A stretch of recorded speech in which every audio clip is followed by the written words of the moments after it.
I love this game. Thief is a first-person stealth adventure. It's one of those defining titles for the immersive sim genre, though I've never cared for the name that much. Especially since, unlike a lot of other immersive sim games, our protagonist can't exactly become a combat god. But before doing all that, there are some things that can be fixed up. The good news is on Steam the game will run, but I'm going to the bear pits tomorrow.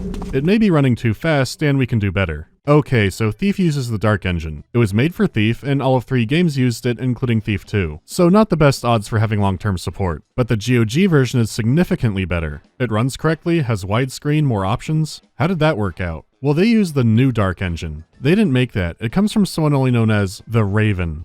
It added compatibility, removed tons of bugs. There was no reason not to use it. But we're not done because what's T-Fix? That would be Thief Fix, which also gives the latest new Dark version. It fixes more things and adds new visuals and enhancements. Some of the visual changes are significant. There are some Thief 2 assets that I think look very out of place in 1, but an option like interactive candles is a huge change to how you play some levels. So you could install that and uncheck near everything, or just install T-Fix Lite, which is all the fixes. That's what I'd recommend for your first time through. You could also want that creative tech sound, but you don't have a sound card. It's not your fault. Who does anymore? As we all know, Fatality was the only one making them, all alone in his garage. There's no room for them now that he makes Trail Mix or some shit now. So you could use a solution like Creative Alchemy or browse around to find what would work for you. I'll pin links to all this stuff, no worries. It's pretty quick and hassle-free to do all this, and you'll enjoy your time with the game that much more. Just listen to that ambience.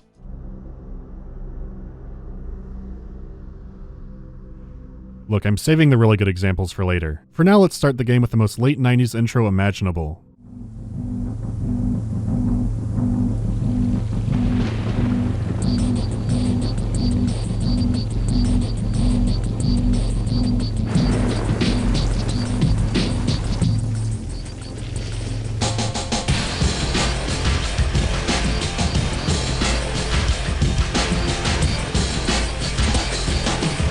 This intro is amazing. I'm a fan of having music you wouldn't expect for your setting, but accompanying it with a creative, music video stylized intro, that just raises the bar so high. You should expect unconventional, I mean the game comes in a trapezoid for Christ's sake. Ironically, you'll get a lot more out of the intro once you've beaten the game, so let's skip ahead to where things are less abstract.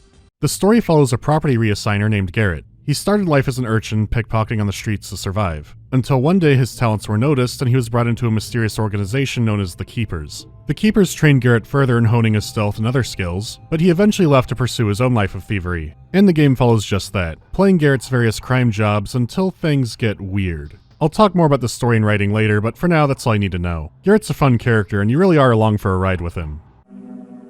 I wonder if he reads them or if it's just for show. They're probably just for show.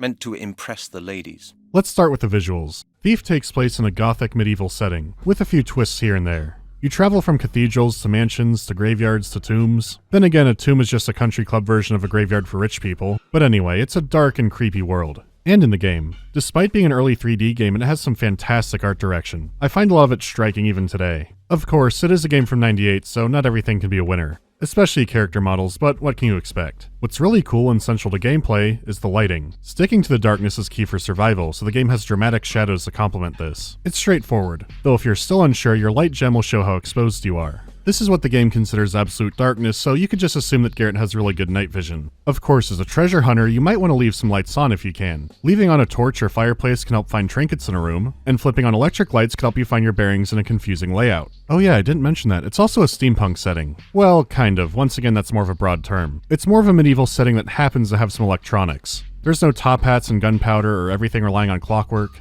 Instead, you'll break into a prison where everyone is dressed like a crusader and speaking King James Bible. Be their loss when they come of age and know not how to accomplish aught of consequence. Then it's full of industrial machinery and security cameras. So for me, the term steampunk undersells how unique the world is. Their technology doesn't look to be fantastical. If anything, it looks to be unreliable.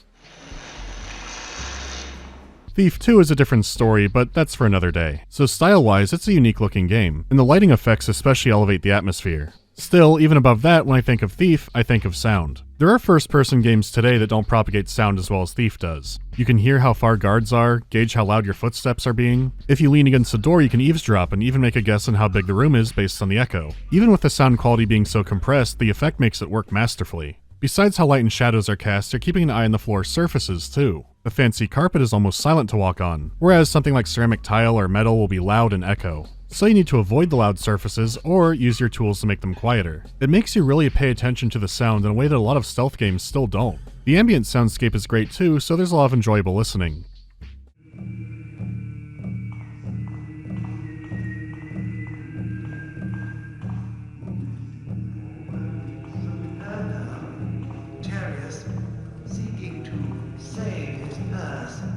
By his new knife from the shadows.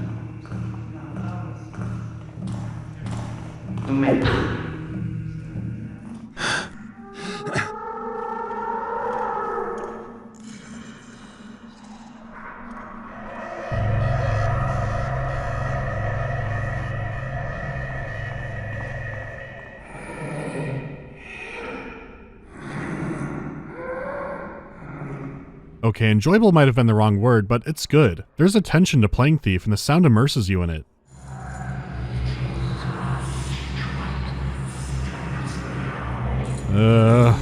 This is one of those games that ties the music with each level's ambient sound effects. The tracks you do hear most of the time are suspenseful, a constant reminder that you don't want to be caught. Some border on being white noise, and others sound like something John Carpenter might have made. You seem to only get these snippets of music while actually playing the game, but what's there is mainly great. Except for the Thieves Guild. Jesus Christ, it's so compressed. It's like I'm hearing the Matrix through a wristwatch game. So that sucks, but the highlight of the music is in the cutscenes. You get one before every mission and they're great. They build up intrigue or hype you up for the mission. Usually both, and they're accompanied by these smoky, sometimes surreal images. Even the most simplistic, straightforward missions have so much added on to them.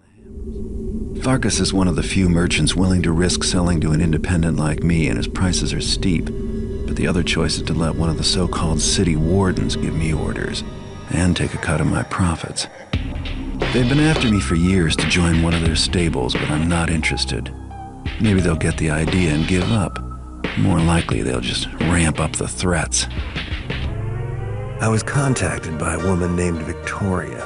She claims to represent a client who was impressed by the way I took care of Ramirez, and now wants me to steal something for him. I need an artist like yourself. What exactly is this item? It is the gemstone called the Eye. It's remarkably stylish, and really elevated by the voice acting. It's well directed and draws you in, which is pretty funny when you compare it to the NPCs in the actual game. There is some prime cut ham. You'll be full of holes! I think a baby bird pecked me. But I was thinking we should watch the inside. That's stupid. People don't worry about there on the inside. No, then you catch them before they get inside, you taffer. Oh! There's so much character. So with that, let's get into the gameplay, starting with the difficulty. The settings in Thief work very differently than most games. Typically it would be something like enemies hit harder and more accurately, sometimes very accurately, or they become bullet sponges that dish out more damage with no AI changes. That's all standard by now, but Thief does none of that. Enemy stats and AI aren't tweaked at all. Instead, tweaking the difficulty will add more objectives. These are customized for every level. It could be something as simple as you have to steal more treasure, or you could need to go into a dangerous area that you wouldn't otherwise to complete a task. The levels themselves can change with new areas opening up to complete your missions. Easier enemy types can be replaced by stronger ones, and frequently you get the challenge of not killing anybody, though knocking them unconscious is a-okay. But it's not entirely clear how long they'll stay alive, because your most common method will be bludgeoning them over the head with a blackjack. They don't have CAT scans to find brain injury. Instead, they have drill a hole into your skull to let out the evil spirits. But considering healthcare costs here in America, over the long run it could be an improvement. So this does add replayability, but a lot of the tension does come from not knowing the map layout. Your maps can be old and incomplete and only vaguely show where you are, so you'll be more confident on a replay. I'd strongly advise playing the maps on hard even if you're new, because I do think you miss out on a lot on normal. Don't be afraid to go right into expert either, just make sure to scour each room carefully. You never need all the treasure in a map on expert, but you'll need a lot. Even replaying it all now, there was still a time I had to hunt around for the last piece I needed.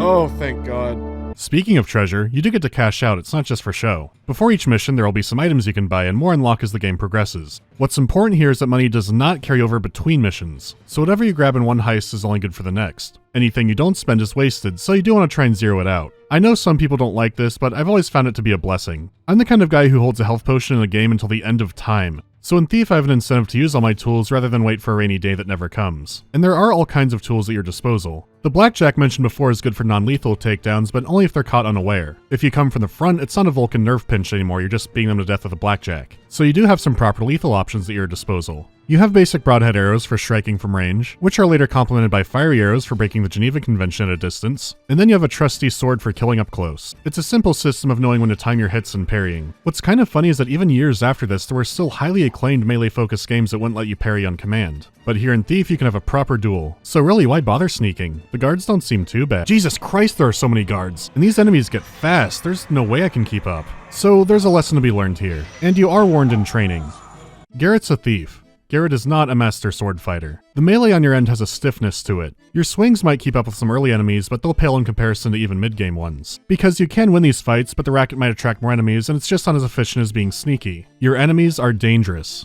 There are lots of great immersive sim games that let you do all kinds of combat. The problems start to creep in when stealth becomes an option, because whatever your obstacles are still have to account for the combat players. Let me pick on this one for a second. I like Dishonored a lot, and I have heard the second game is better about this issue, but I haven't played it yet. You can be a sneaky boy in Dishonored, but it's still an option. Even on the hardest difficulty, if something goes wrong, you have all kinds of magic and powers and weapons to help you get out of it. On top of that, if you kill too many people, you get the bad ending. So you're hiding to protect the enemies from you, instead of hiding from them because they're a threat. Thief won't let you blast wind magic or summon swarms of rats, and Dishonored's combat will always be better. But it will remain the tenser game because of its limited combat options. This kind of thing goes for a lot of modern stealth games. I'm sure some of you remember when Assassin's Creed was at least pretending to try. Most of Thief's tools and weapons are all about affecting the environment, the constant enemy. You have water arrows to snuff out torches and make it darker, moss arrows spread out a quiet carpeted surface on a loud floor, or you could use a noisemaker arrow to distract from the sounds you are making, and rope arrows can help you avoid problem areas entirely or open up a new angle of getting somewhere. It doesn't hold your hand, but it's not overly complicated either. You have some options for getting around and some tools at your disposal, but it's all themed around stealth, because you could knock out a guard to take their key, but now have to deal with hiding a body. Plus, if you do screw up the takedown, they're gonna run off and get help. So instead you can remain sneaky and do some pickpocketing work to get the key.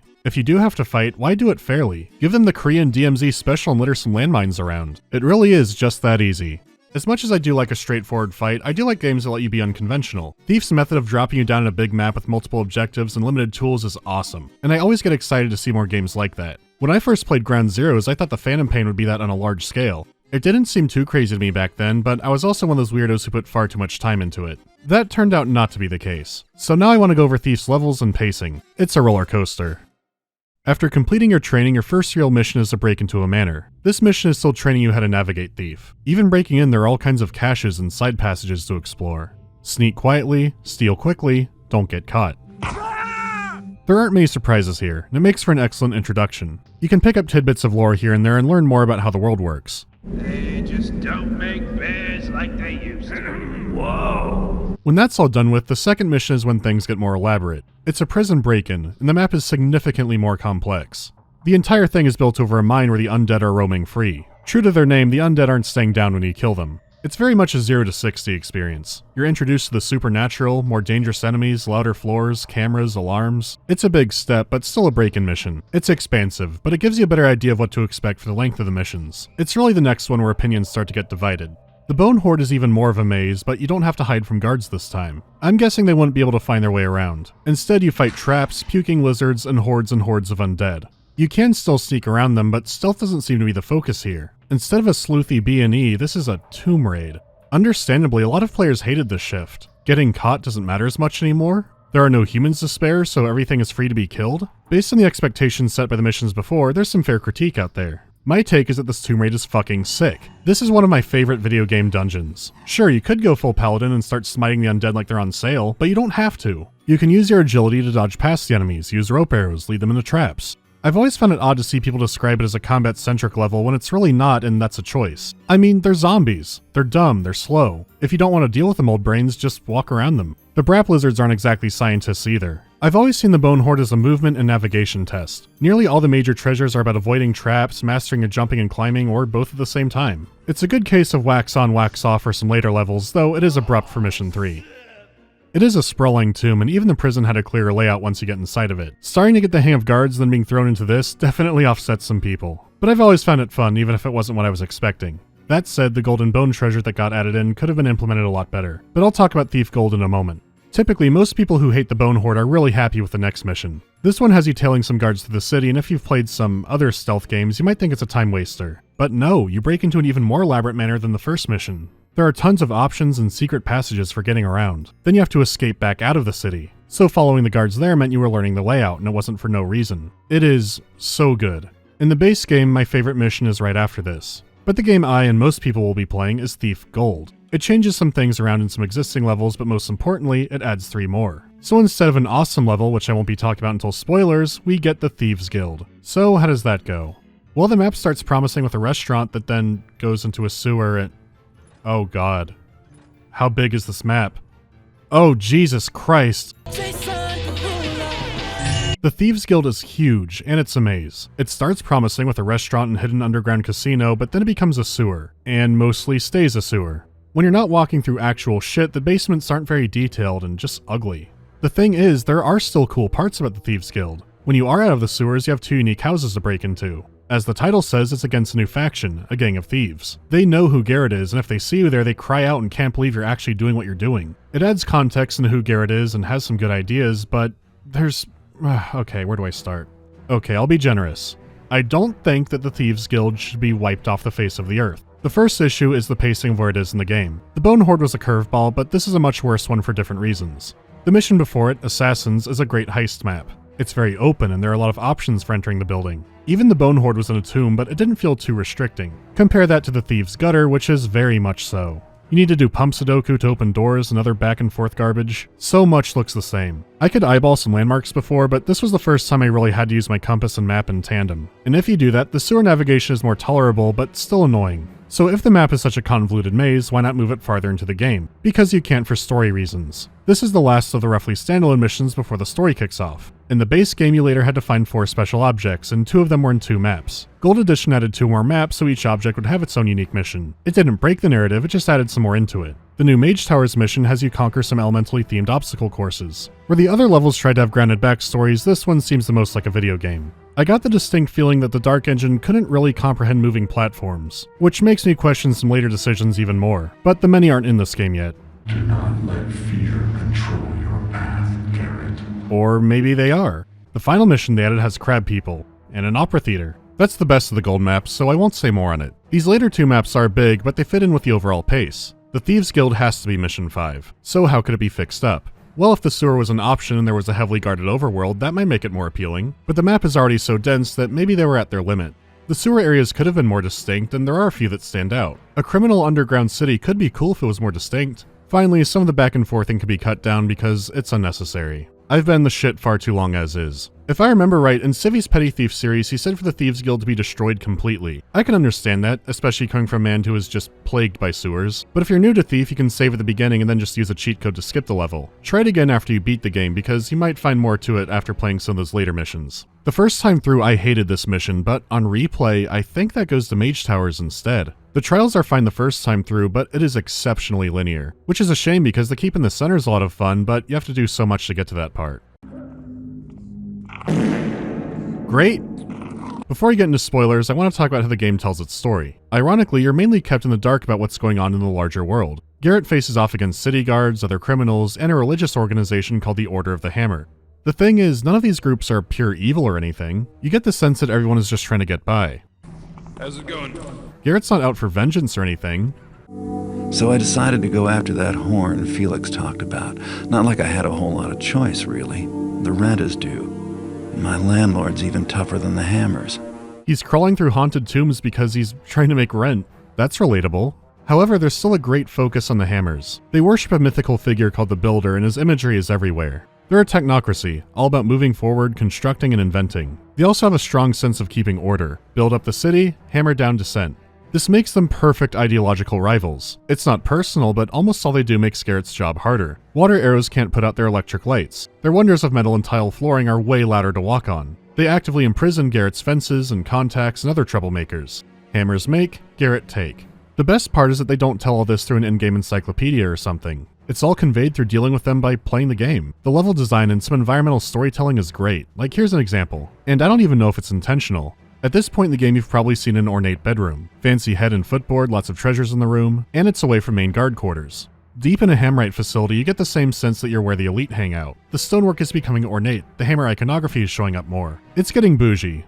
Then you find a hammer bedroom and bam, we don't sleep. This pew is a meter from the wall just staring at a hammer. This instantly conveys so much about the hammerites and how they are. You don't have a wall of fluff about how strict the regime is, you just have this. It all happens by simply playing the game. And you learn more about the hammers and other missions this way too. Sometimes things are spelled out, but you can put together a lot on your own organically. Every single mission begins with a hammer-themed cutscene, but it doesn't say what the hammers are, instead you read their scripture.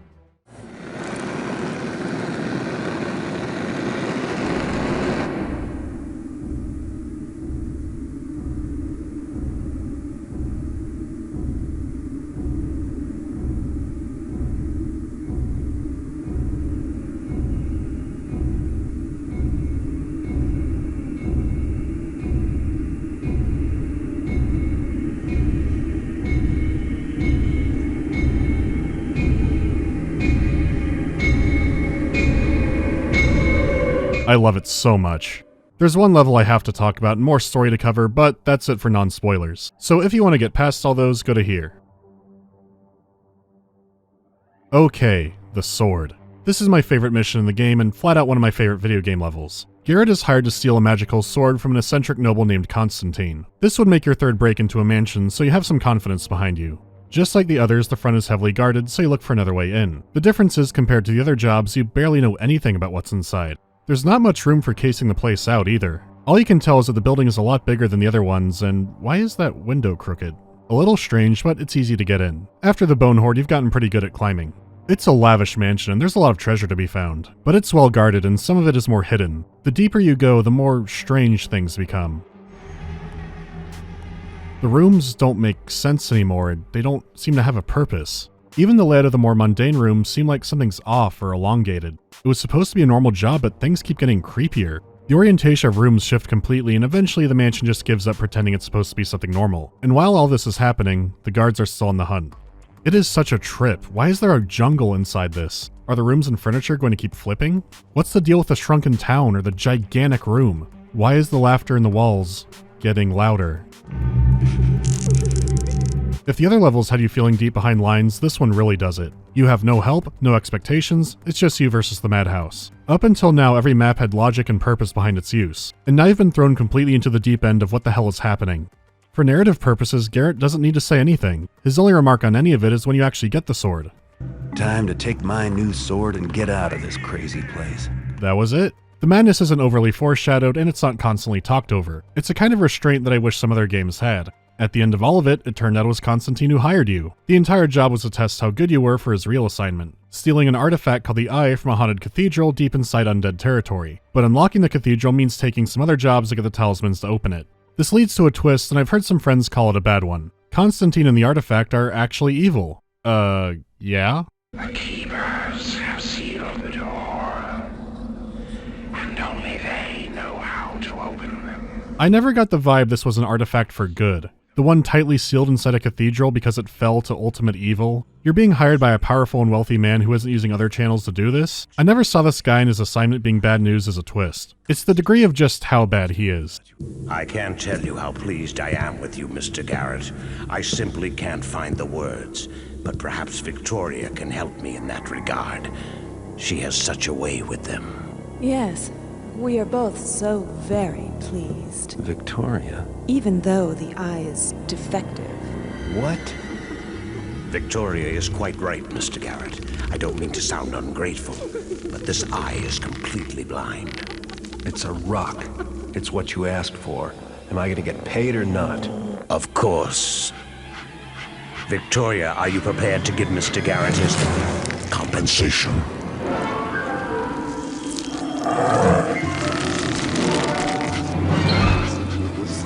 Bow to the woodsy lord, and offer up your flesh eye so that his eye of stone may see, man-fool. Bids he then the spruces to singer him an antlers, and the woodsy lord binders them fleshes to stone. Did you think those ancient phrases were mere words, man-fool? Look at me!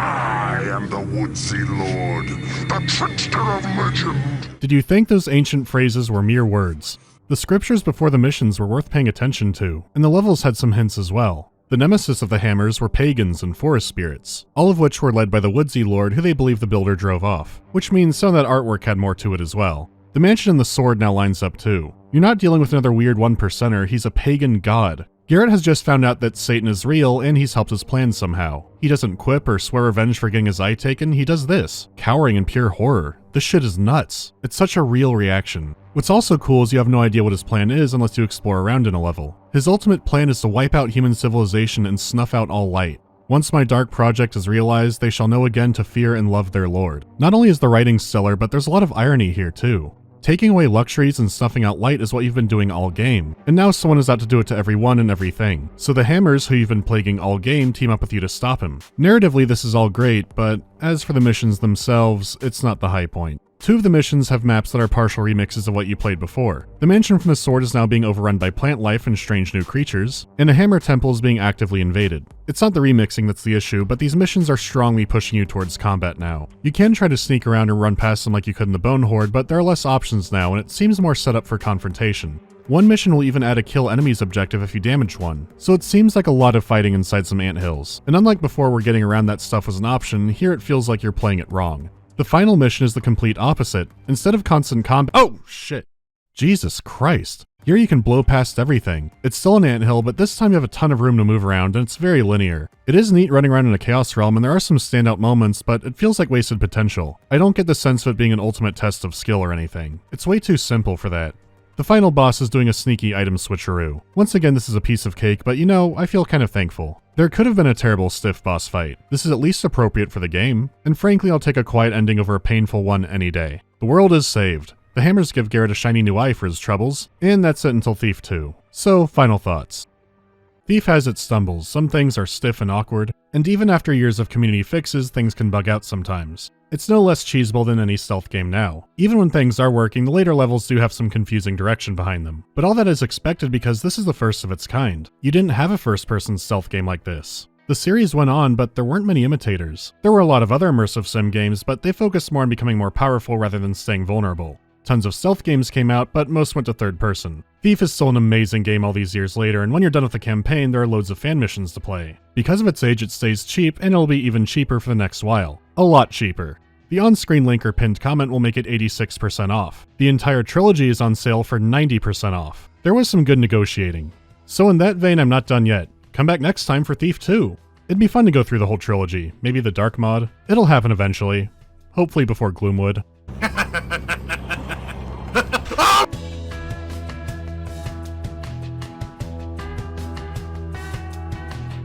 We made it to the new year. There's a lot to do, but I'm excited for it. Do I think a good westernized EDF is possible?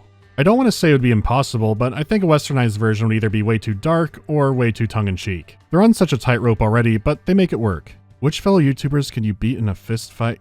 You, Sparky, I'm gonna destroy you. Doom 3 and Quake 4 were both departures from the series. Which do you think was the better evolution?